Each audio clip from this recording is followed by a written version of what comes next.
all money is not good money. Okay. So make sure that you are aligning with who is for.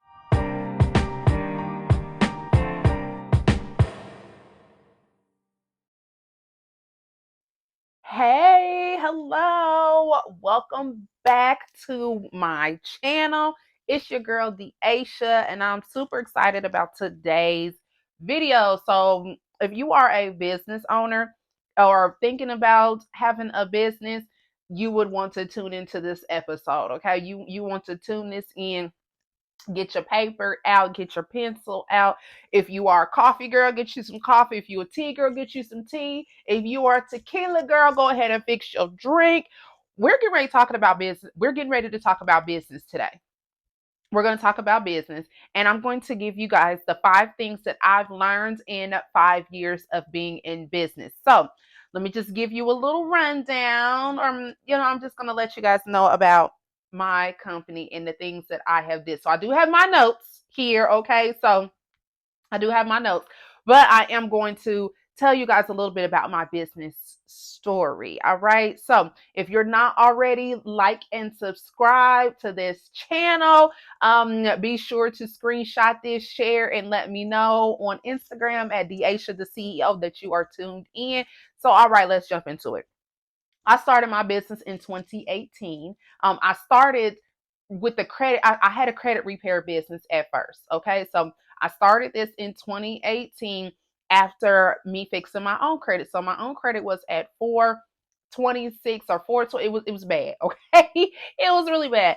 And so I had repaired my credit, and I was very vocal on social media, specifically Facebook at the time, of this is what I did. This is how I increased my credit scores. This is how I was able to improve my credit.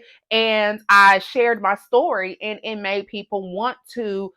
They were like, well, hey, Deasia, can you do this for me? Can you help me out with this? All of these things. And I was like, sure. Okay. So it started off with just being a passion project of mine, and it quickly grew and became something that ended up making me really good money. So in 2018, I took it serious. I had a refund check. Okay. Got my refund check. It was the first check that I had gotten in a while, because again, my credit was bad, and the IRS was snatching my stuff because of student loan payments.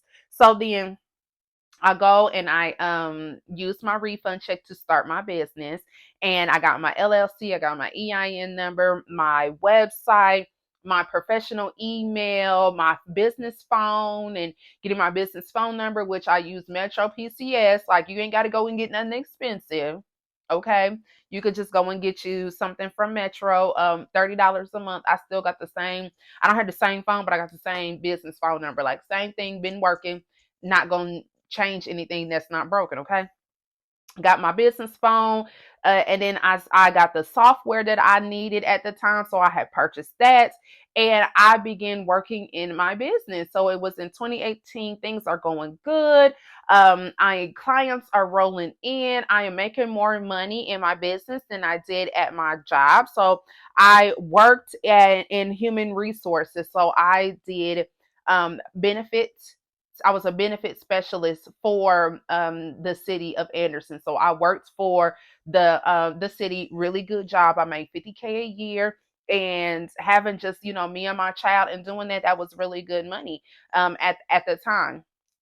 But then in May 31st, 2019, I drove to work, and my job started getting really toxic. Okay, so I went to work, and I sat in the parking lot, and I cried and I cried and I cried out to God. And I was like, God, I don't want to do this anymore. Like, if you want me to be an entrepreneur, like, I need you to show me today. So after I got done with that prayer, I had called in sick into work. And that day I made $500. I had never made that amount of money in a day before. And so I made $500 that day. It was a Friday. Was it a Friday? Yeah, I believe it was a Friday. Anyway, May 31st of 2019. You can go back and find out whatever day it was. But I called in sick that day, and I never went back to work. I went to the gym after that. And then after I saw that I made that $500, I just went all in on my business. Okay. Went all in on my company. And I started off my business on the floor. Like, I was using my work computer. I was using, I had this rink-a-dink little printer to print out the letters. I was getting paper from my job. I was using their stuff. When I was there, their staples, their stapler, their ink, their stamps, their envelopes. Like, I was, I was using, I had to do what I had to do because I did not have an abundance of money. But I knew that I wanted to help people with their credit, and I knew that I had a gift.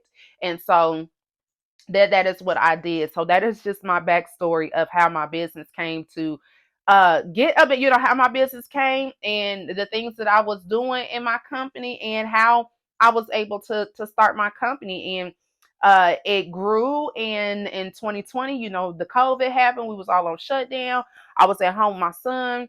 I had got my office space, and my business has supported me all throughout. And even now, even though I have pivoted and I no longer do credit repair, credit restoration services, I'm always thankful to that.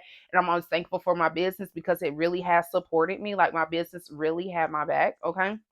But there were some things that I wish that I had done differently. So now that I am in my 5th year of business, going into my 6th next year, here are 5 things that I would that I've learned in business. Okay, so the first thing is that all money is not good money. So every person that comes to you and with a credit card is not your ideal client. I made the mistake of just helping everybody, like anybody who had bad credit, anybody who came to me who wanted my services, I just went along and assisted them. Okay, I went along and was dealing with them and helping them with their stuff, and a lot of people wasn't even qualified enough to be working with me, but because I loved what I did and I loved the people that I was working with, I was just helping everybody. I was just helping everybody, and that was not the case. Okay, so all money is not good money. It is important to know who your ideal client is, where they are, the type of a lifestyle that they live, the type of income that they make. Just really define what that is, and that will help you with burnout and dealing with people who had no business being in your program or getting your services, especially if you're a service-based provider. All money is not good money. Okay, so make sure that you are aligning with who is for you and show up for them. Okay.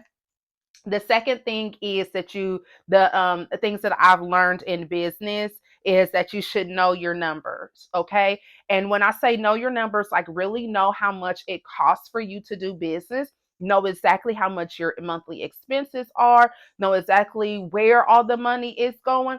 And then I have money saved up. So the one of the mistakes that I made in 2019 of leaving my job was I left it prematurely. Like, yeah, I did. I was making good money in my business, but I wasn't making enough for me to be able to, for the business to take care of my home and for the business to take care of the business itself.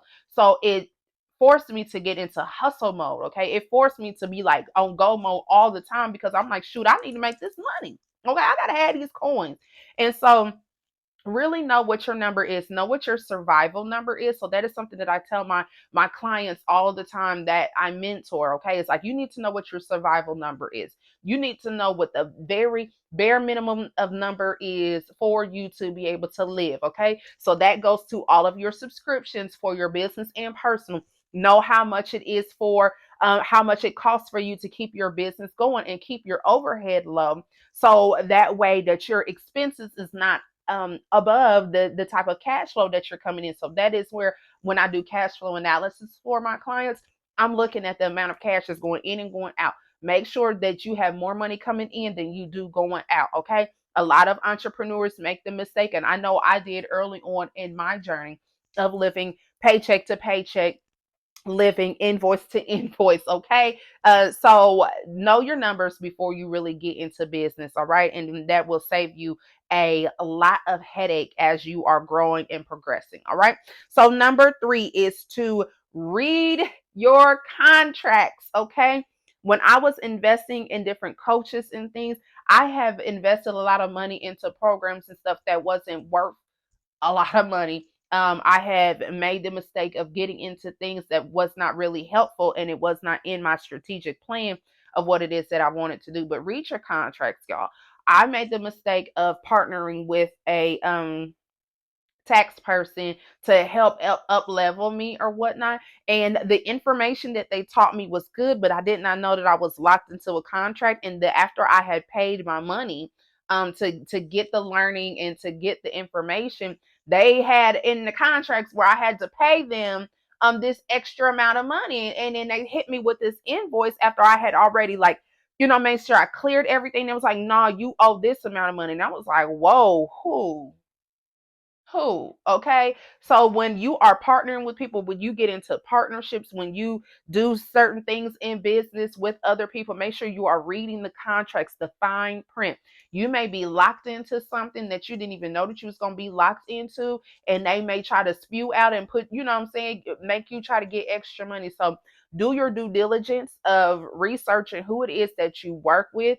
Do your due diligence of making sure that the things that they're offering, the scope of work, that especially if you're doing contract work for other people, the scope of work is an alignment of what it is that you are doing, and to make sure that if you were to terminate this contract or when this contract ends or whatever the case may be, you know what the ending is going to be when it's time for you to off board. Okay, so learn from my mistakes and don't just be partnering up and doing partnerships with any and everybody. Make sure that you're reading your contracts, make sure you know exactly what it is that you're getting yourself into, and make sure that you can hold it up your end of the deal and make sure that they can hold up their end of the deal. Okay, so read your contracts. Don't be all the bells and whistles.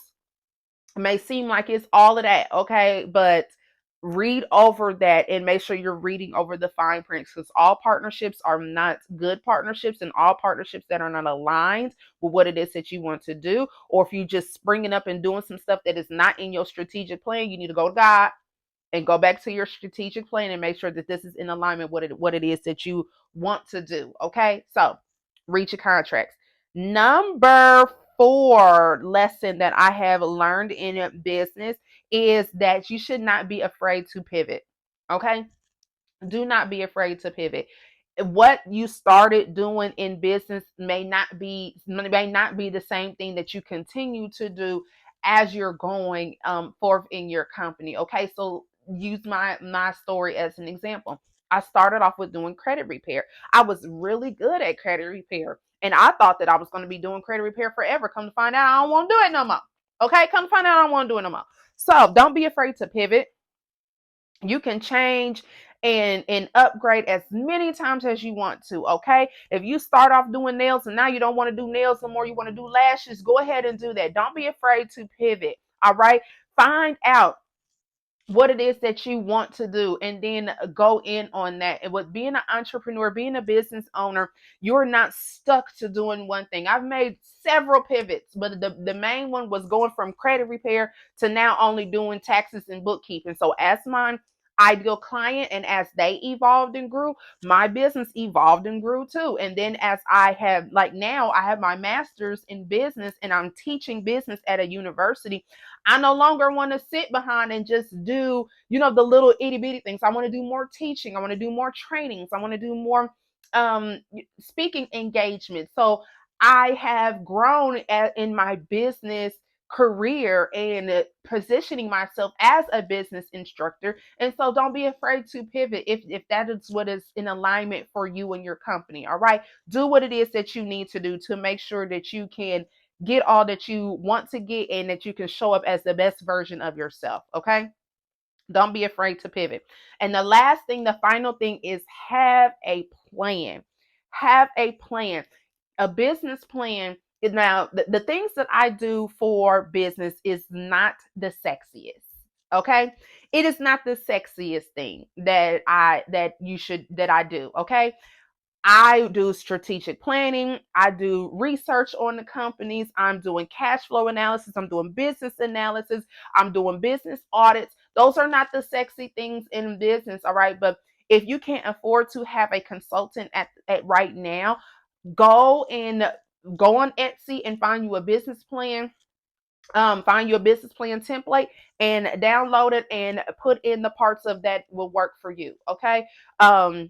I'm going to drop a business plan. I have a business plan template that I created and I'm going to drop it. I'm going to put it in my stand store. So make sure you're on my email list at Deasia workwithdeasia.com. Make sure that you're on my email list. So when that does drop, you can get access to it at first. I just thought about this. Like, I love how my brain works. I love how it works. Like, my creativity just get the flowing. And when it get the flowing, I got to get the going. I gotta stay in alignment with that. Okay. I love that for me. But you need a strategic plan. You need a business plan. Your business plan is a living, breathing, working document. Okay. It is not something that's set in stone. And as you are growing and scaling in your business plan may change. You may start off thinking that you're going to do this thing solo. And then as your business is growing, you might find out like, damn, I do need some employees. I do need some more people on the team. Like, I do need to invest in that. Don't be afraid of that. Don't be afraid of that. Like, have your business plan. It is a living, breathing, working document. Your mission statement may change. Your vision may change for your business. Your target audience may change. But as long as you have it in a plan, and then if you have your profit plan out in there and how much money it's going to cost for you and keeping up with your budget, you will always know what it is that you need to do. I always suggest my clients have a three different plans. They can all be in the same thing, but know where you want your business to be in year 1, year 3, and year 5. Okay, by year 1, this is where I want to be at. Year 2, this is year 3, this is where we want to be at. When we're going to be in a new building, we want to do all these things. Year 5, this is where I want to have my business going. And stick with that. It is nothing wrong with you having a business plan. It's a living, working document. So don't download it in PDF form. You need to keep it in Word form, because as things change, as things progress, as you pivot, as you grow, as you excel as a business owner, your business plan is going to change too. So don't be afraid of that. But you got to have a plan, so that way you're not just swayed by the wind doing everything because you see somebody else doing it. Okay. Have your business plan in place so you know where you want your business to be and what it is that you need to be doing. All right. So I'm going to go back and recap over those. I'm going to recap. All right, number one, all money is not good money. Okay, all money is not good money. Know who you need to be working with. All right. Number two is know your numbers. Know what your survival number is. Know what your numbers are where it comes to your finances. And if your business is not taking care of the house and your house, and you don't have a savings in place, don't you leave that job yet. You hold on. Okay, you hold on. Third thing is read your contracts. Read your contracts. Read your contracts. Okay. Don't get into no partnerships that you end up having to pay a whole lot to get out of. Like, it ain't worth it. It ain't worth the headache. So read your contracts. Number four, don't be afraid to pivot. Okay. Don't be afraid to pivot. What you started off doing may not be what you want to do no more. Maybe you was doing nails. Now you want to do lashes. Maybe you started off doing hair. Maybe now you want to cut grass. It don't matter. It don't matter. Whatever it is that you want to do, okay? Don't be afraid to pivot. This is your life. This is your life. You can change and update and do as many things as you want to, all right? You're not stuck to doing, just because you started off doing something, don't mean you got to continue doing that. And the fifth thing is have a plan. Have a business plan. Know where it is that you want to be in your company. Know where it is that you want your company to grow. Know what it is that you want things to, you know what it is that you want to do. So that way, when you're not swayed by everything or whatever is trending or whatever is hot right now. It don't matter what's hot and what's trending. You have a business plan. You know where it is that you want to be a year from now, 3 years from now, 5 years from now. You know what the vision is of your business, and your business plan is a living, working document. Okay, it's a living document. It's not in PDF. Okay, it's not in PDF form. It can be changed. You can change your mission as many times as you want. You can change your vision as many times as you want. You can change your target audience as many times as you need to. As you're growing and scaling, as you are evolving as a business owner, as you're going to the next level, so will your business plan and so will your target audience. Okay. Now, if you love this content, if you have enjoyed this, if you learned something, make sure that you screenshot it, tag me in it. I'm on Instagram at Deasia the CEO, TikTok at Deasia CEO. I love to hear what you guys have doing, if you have learned anything, and if you want to work with me one-on-one, if that is something that you would like to do, please feel free to get on my calendar. Okay, I do sessions for people like you. All right, you can get on my calendar. We can sit and talk about your business.